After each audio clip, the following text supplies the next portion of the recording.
Moving with Malaika का promo release हुआ। अरबाज से जुड़े फैसलों को याद कर भावुक हुई मलाइका अरोड़ा। बॉलीवुड एक्ट्रेस मलाइका अरोड़ा आए दिन अपने रिलेशनशिप को लेकर सुर्खियों में बनी रहती हैं। बीते दिनों उनके प्रेग्नेंट होने की अफवाह ने सभी को चौंका दिया था, जिसके बाद इस झूठी खबर पर अर्जुन कपूर ने अपनी नाराजगी भी जताई थी। अब हाल ही में मलाइका के नए शो का प्रोमो रिलीज हुआ है। एक्ट्रेस ने शो का एक प्रोमो वीडियो अपने इंस्टाग्राम पर शेयर किया है। वीडियो शेयर करते हुए मलाइका ने कैप्शन में लिखा है, अब वक्त आ गया है कि मैं आप सबको स्पेस दूं और अपनी केयर कम कर दूं।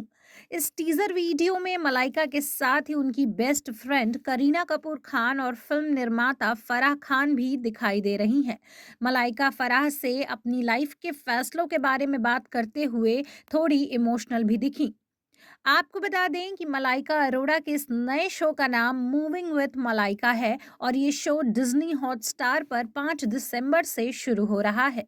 इस शो के बाद से मलाइका के फैंस उन्हें और करीब से जान पाएंगे। शो के बारे में बात करते हुए मलाइका ने पहले एक इंटरव्यू में कहा था कि सबसे लंबे समय तक दुनिया ने मुझे सोशल मीडिया के चश्मे से देखा है, लेकिन इस बार मैं इसे थोड़ा और खुलकर आने के लिए एक्साइटेड हूँ। इस शो के साथ मैं अपने और अपने फैंस के बीच के बैरियर को तोड़ना चाहती हूँ और मूविंग विथ मलाइका के जरिए उन्हें अपनी दुनिया में इनवाइट करना चाहती हूँ। यह एक मज़ेदार सफ़र होगा, क्योंकि मैं अपने कुछ क्लोज फैमिली वाले और दोस्तों से अपने साथ अपने रूटीन लाइफ को दिखाऊंगी।